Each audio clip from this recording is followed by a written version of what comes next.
তারেক রহমানকে ১/১১-র সময়ে তার প্রতি যে শারীরিক নির্যাতন করা হয়েছিল বা যেটাকে আপনারা বলেন কোমর ভেঙে দেওয়ার পরিকল্পনা বা কোমর ভেঙে দেওয়া বা তার প্রতি শারীরিক নির্যাতন এবং অনেকগুলো বিষয় এখানে আছে। অনেক মুখরোচক কথাও আছে, অনেক সত্য আছে, বাস্তবতা আছে। এই বিষয় নিয়ে কথা বলবো। আপনারা অনেক গুরুত্বপূর্ণ বিষয়ে আমি আজকে কথা বলবো এবং সত্যতার আলোকেই এভিডেন্সিয়ালি কিছু কথা আমি উপস্থাপন করব এবং আমি যে কথাগুলো বলবো তার জন্য এই ঘটনার সাথে কারা কারা সাক্ষী এখনও বেঁচে আছেন তাও আমি উল্লেখ করব। যেহেতু ওই সময়টা আমি নিজে সার্ভিং একজন অফিসার, সে কারণে তখন অনেক কিছু জানতাম। আপনারা শেষ পর্যন্ত কথাগুলো শুনবেন এবং আমার কথাটাকে কেউ অপব্যাখ্যা করবে না। আচ্ছা, এখন মূল কথায় ফিরি। আপনারা হয়তো অনেকেই জানেন না, অনেকে জানেন যে তারেক রহমানের কোমর ভেঙে দেওয়া হয়েছিল বা তাকে শারীরিক নির্যাতন করা হয়েছিল, এটুকুই জানেন।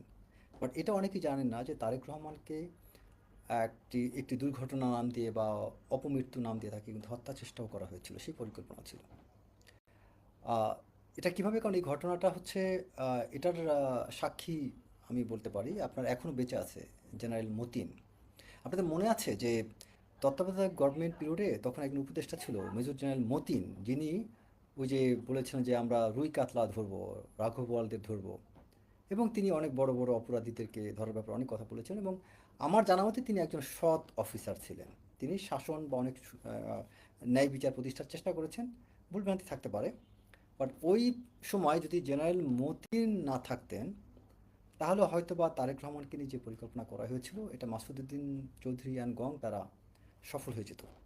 আমি এই মুহূর্তে দুটো প্রতিষ্ঠানকে ধন্যবাদ জানাবো, বিশেষ করে আমাদের গোয়েন্দা প্রতিবেদন যাদের ভিত্তিতে জেনারেল মাসুদুদ্দিন চৌধুরীকে গ্রেপ্তার করা হয়েছে তাদেরকে ধন্যবাদ।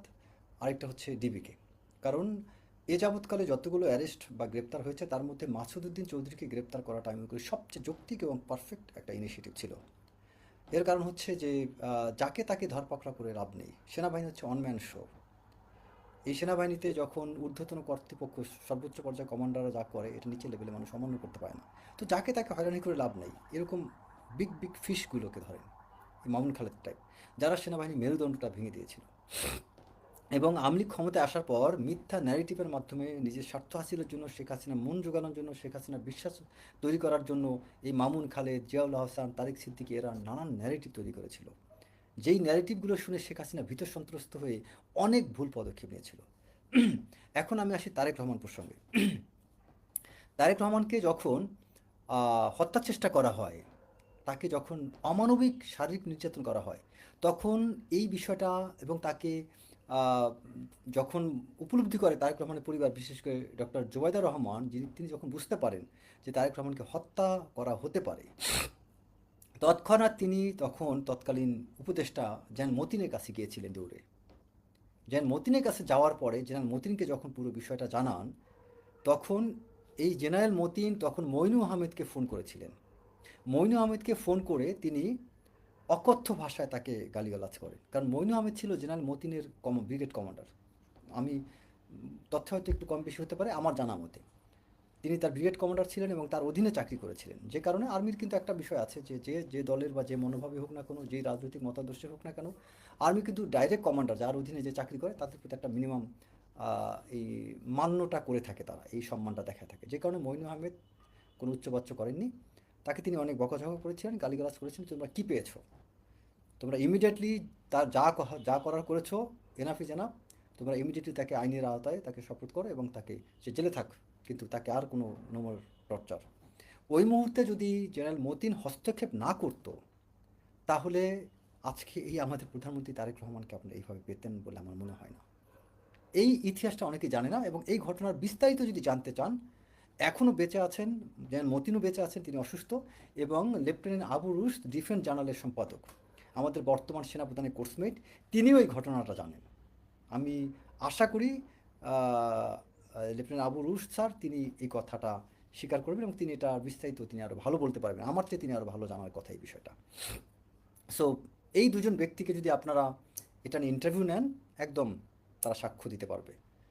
এবং আমি মনে করি তাদের কাছ থেকে তথ্য নিয়ে ওই সময়ের এই ব্রিগেডিয়ার এটিএম আমিন এর মতো বড় ক্রিমিনালকে তাদেরকে সবার আগে যে কোনো শর্তে হোক, এটিএম আমিন বর্তমানে দুবাইতে আছেন আমার জানা মতে, দুবাই থেকে তাকে আনা হোক এবং এটিএম আমিন ওই মুহূর্তে ডিজিএফআই যেসব অফিসাররা ম্যাডামের হয়ে বা ম্যাডামের বিশেষ করে বিএনপির শুভাকাঙ্ক্ষী যারা ছিল, বিশেষ করে যারা বিএনপির ক্ষতিটা চায়নি, হয়তোবা তারা ওই মুহূর্তে বিএনপির পক্ষে দাঁড়াতে পারেনি, কিন্তু বিএনপির ক্ষতি চায়নি, এইরকম ডিজিএফআইয়ের অফিসারগুলোকে তখন সাইডলাইন করে ফেলে এই ব্রিগেডিয়ার আমিন এবং এই মামুন খালেদের মতো লোকজন।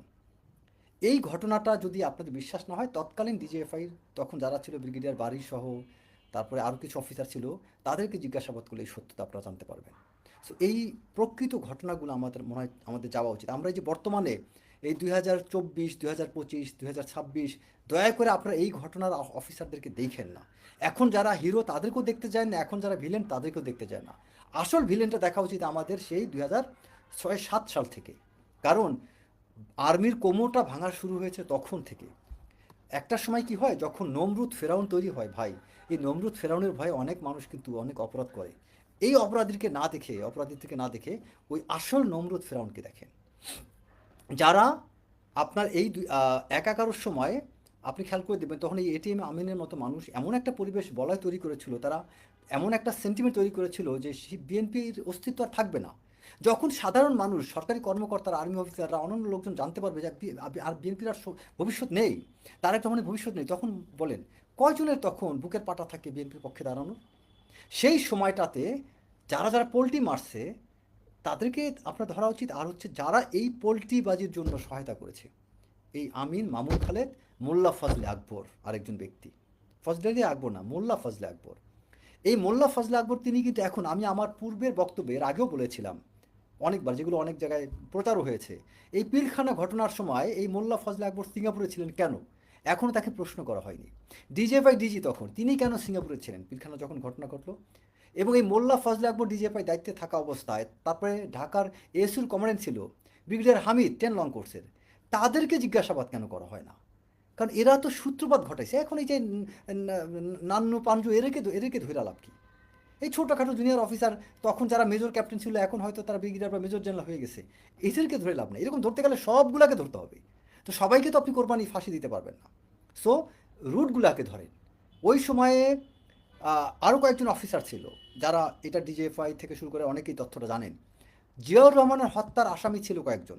সেই অফিসারদের সন্তান তখন তারা ডিজিএফআইতে ছিল, 2জন আমি যত জানি। তাদেরকে কেন এখনও ধরা হয় না? তাদের নামটা কেন সামনে আসতেছে না? আমি রিপিট করছি, জিয়াউর রহমানের হত্যার সাথে জড়িত যে অফিসার যাদের ফাঁসি হয়েছিল, আপনি বলেন জিয়াউর রহমানের হত্যায় সাথে জড়িত হত্যাকারী এবং সেই অফিসারের আবার ফাঁসি হয়েছে, সেই অফিসারের সন্তান কি কখনো বিএনপির শুভাকাঙ্ক্ষী হতে পারে? বলেন, পারে না। তাহলে সেই ব্যক্তিরাও কিন্তু এখন, এরকম 2জন অফিসারও কিন্তু এখন গুরুত্বপূর্ণ দায়িত্বে আছে। তাদেরকে ক্ষতি, হ্যাঁ ঠিক আছে, সন্তানের অপরাধ কি? সন্তান অপরাধ নাই, তাদেরকে ক্ষতি করে না, কিন্তু তাদেরকে গুরুত্বপূর্ণ দায়িত্বে তো রাখা যায় না, বিশ্বাস তো করা উচিত না, তাই না? আচ্ছা, তারপরে আসি আরেকটা বিষয়, যে আমি আরও একটা বিষয় আপনাকে এখানে প্রকাশ করবো, সেটা হচ্ছে 2008 সালে যখন বিএনপি নির্বাচন করে, সেই নির্বাচনের সময়, নির্বাচন যখন হবে 2008-এর নভেম্বর বা ডিসেম্বরে নির্বাচন হয়েছে 2008-এর, ঠিক তার কিছুদিন আগে এই যে আপনারা যাকে সৎ অফিসার হিসেবে চিনেন, লেফটেন্যান্ট জেনারেল হাসান মাসুদ চৌধুরী, তিনি কোকোর দুর্নীতির বিষয়টা তিনি তুলে ধরেন, এই রিপোর্টটা প্রকাশ করেন দুর্নীতি দমন কমিশন থেকে ঠিক নির্বাচনের আগে, যেটা বিএনপিকে অনেক বড় বিগ ড্যামেজ করেছে। দুঃখের বিষয় হচ্ছে বিএনপির এই যে বড় বড় থিঙ্ক ট্যাঙ্ক বলেন, বুদ্ধিজীবী বলেন, এত বড় বড় নেতা, এত শুভাকাঙ্ক্ষী, কেউ কিন্তু এই কথাটা বলে নাই, কেউ বলেও না। তো এই যে ব্যক্তি হাসান মাসুদ চৌধুরী আজকে অসুস্থ, আমি তাকে গ্রেপ্তার করতে বলবো না, তাকে হয়তো এটা ছোটোখাটো অপরাধ হিসাবে তাকে ছাড় দেওয়া যেতে পারে, কারণ অনেক বড় বড় অপরাধী আছে, কিন্তু হাসান মাসুদ চৌধুরী ওই ইনিশিয়েটিভটা বিএনপিকে অনেক বড় ড্যামেজ করেছিল, এটা বুঝতে হবে অন্তত। আমি বলছি না কাউকে অ্যারেস্ট করে কী করে, সেটার কথা না, বাট আমার সত্য জানতো, আপনি ক্ষমা করলে তাকে বলে ক্ষমা করেন, কিন্তু আপনাকে আইডেন্টিফাই করতে হবে যে তুমি অপরাধী। আপনি অপরাধীকে আইডেন্টিফাই করে তারপরে ক্ষমা করেন, আপনি উদার হবেন, কিন্তু আইডেন্টিফাই করেন।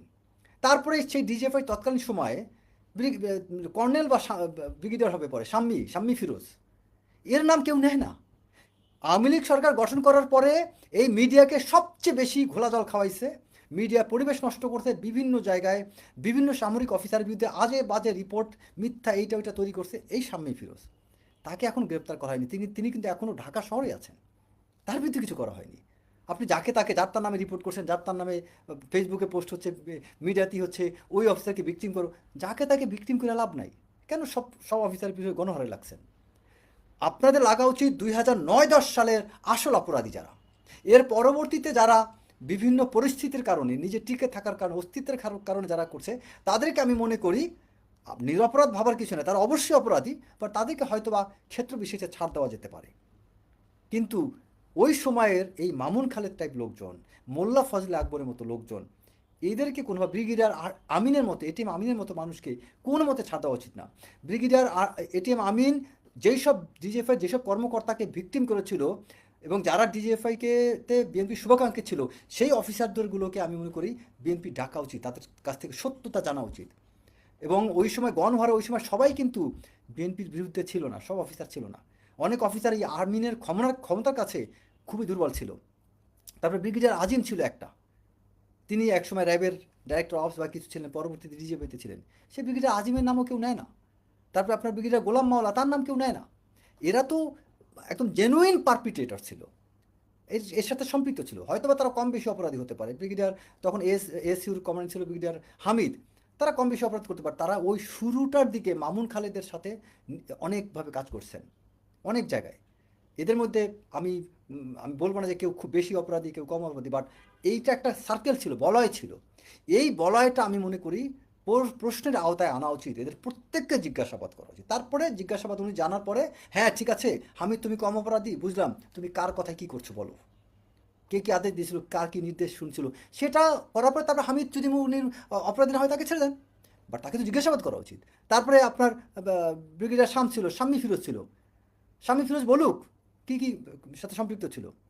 অনেক বিষয় আছে ওই সময়ের এই মামুন খালেদের প্রকৃত সহযোগীদেরকে ধরা হচ্ছে না। মামুন খালেদ এবং মোল্লা ফজলে আকবরের পরবর্তী যারা, তাদেরকে ধরার আগে আগে এই ব্যক্তিদেরকে অপরাধ দেখেন, এদিকে না দেখে পরবর্তীতে বিভিন্ন মানুষদেরকে নিয়ে দৌড়াদৌড়ি করে আপনি আসল অপরাধীদেরকে মাফ করে দিচ্ছেন। যাই হোক, আমি এখনও মনে করি এই যে জেনারেল মতিন স্যার মারা যাওয়ার আগে, তিনি অসুস্থ, আল্লাহ তার মানে হায়াত বৃদ্ধি করে দিক। এবং আমি মনে করি যে এই মানুষটাকে জীবিত থাকা অবস্থায় তাকে আল্লাহ লম্বা হায়াত দিক, এই ব্যক্তির কাছ থেকে সত্যটা জানা উচিত, এখনও সময় আছে। এবং তারেক রহমানের প্রতি যে নির্যাতন হয়েছিল, সেই নির্যাতনের সময় কারা কারা ছিল, তাদের মধ্যে অনেকে এখনও সার্ভিং আছে। ডিজিএফআইতে তখন যারা যারা সম্পৃক্ত ছিল, বিশেষ করে তার প্রতি শারীরিক নির্যাতন, ম্যান হ্যান্ডেলিং করা হয়েছে, এদের একজনকে ছাড় দেওয়া উচিত না, একজনকেও না, প্রত্যেককে ধরা উচিত, প্রত্যেকটা ব্যক্তিকে। এবং বিশেষ করে ওই সময়টায় ম্যাডামের সাথে তখন দুইটা গ্রুপ, একটা গ্রুপ ম্যাডাম জিয়ার সাথে লিয়াজো করতেছিল, আরেকটা গ্রুপ শেখ হাসিনার সাথে লিয়াজো করতেছিল। শেখ হাসিনার সাথে নির্বাচনের আগে লিয়াজোর শেখ হাসিনাকে ম্যানেজ করার দায়িত্ব ছিল ব্রিগেডিয়ার এটিএম আমিন, আর বেগম খালেদা জিয়াকে ম্যানেজ করার দায়িত্ব ছিল ব্রিগেডিয়ার বারী, আমি যতদূর ভুল যদি না করে থাকি। এবং ব্রিগেডিয়ার বারী অরিজিনালি আমার জানা মতে সে বিএনপির একজন শুভাকাঙ্ক্ষী ছিল, কিন্তু ব্রিগেডিয়ার আমিনের ক্ষমতা এত বেশি, তৎকালীন ডিজিএফআই ডিজি তাকে এত বেশি গুরুত্বপূর্ণ জায়গায় দিয়ে রেখেছিলেন, যে কারণে এই আমিনের কারণে বাড়িরা তখন নিষ্ক্রিয় হয়ে যায়। তখন ব্রিগেডিয়ার বাড়ির মতো মানুষ কিছুই করতে পারেনি, তিনি শুভাকাঙ্ক্ষী হলে কিছুই করতে পারেননি, আমি যতদূর জানি। হয়তো তার সাক্ষাৎ কেউ নিলে হয়তো তার কাছ থেকে তার মুখে শুনতে পারবে। এবং ওই সময় আরও কয়েকজন লেফটেন্যান্ট কর্নেল ছিলেন ডিজিএফআইতে, যেমন লেফটেন্যান্ট কর্নেল সাইফুল ইসলাম জর্দা ছিল, লেফটেন্যান্ট কর্নেল ফজলু ছিল। আজকে ওই যে আমার প্যারেডে তার সাথে দেখা হলো, এই ব্যক্তিগুলো তো আমার জানা মতে এরা তো বিএনপির ওয়েল উইশার ছিল, তাদের কাছ থেকে তো তথ্য নেওয়া যেতে পারে কারা কারা এটার সাথে সম্পৃক্ত ছিল এবং কেন তাদেরকে এখনও ধরপাকড়াও করা হয় না। এবং প্রকৃত অপরাধীদেরকে না ধরলে তখন এই ঘোলাজল তৈরি করবে তারা বাইরে থেকে, এই অপরাধীগুলো অন্যের নামে মিথ্যা ন্যারেটিভ তৈরি করবে, যেটা আরও ডেঞ্জারাস। অনেক নিরীহ নিরপরাধী অফিসার ভিক্টিম হবে, কারণ ওই মামুন খালেদ, মোল্লা ফজলে আকবর, এটিএম আমিনের মতো মানুষ মিথ্যা ন্যারেটিভ তৈরিতে ওস্তাদ। এই শেখ হাসিনার সময় এই জিয়াউল আহসানরা কিন্তু এই একই কাজ করছে। এই জিয়াউল আহসানরা মিথ্যা ন্যারেটিভ বানিয়ে অনেক ভালো ভালো অফিসারকে ভিক্টিম করেছে। ঠিক একই ঘটনা এই সামনে ঘটতে যাবে, প্রকৃত অপরাধীদেরকে ধরবেন না, এই অপরাধীগুলো বাইরে থেকে অনেক ভালো ভালো অফিসারকে ভুল ত্রুটি তারা করতে পারে, তাদের নামে ন্যারেটিভ তৈরি করে তাদের দোষটা তাদের দিক চাপিয়ে দিবে এবং তখন আপনার নিরপরাধ অফিসারকে ভিক্টিম করবেন।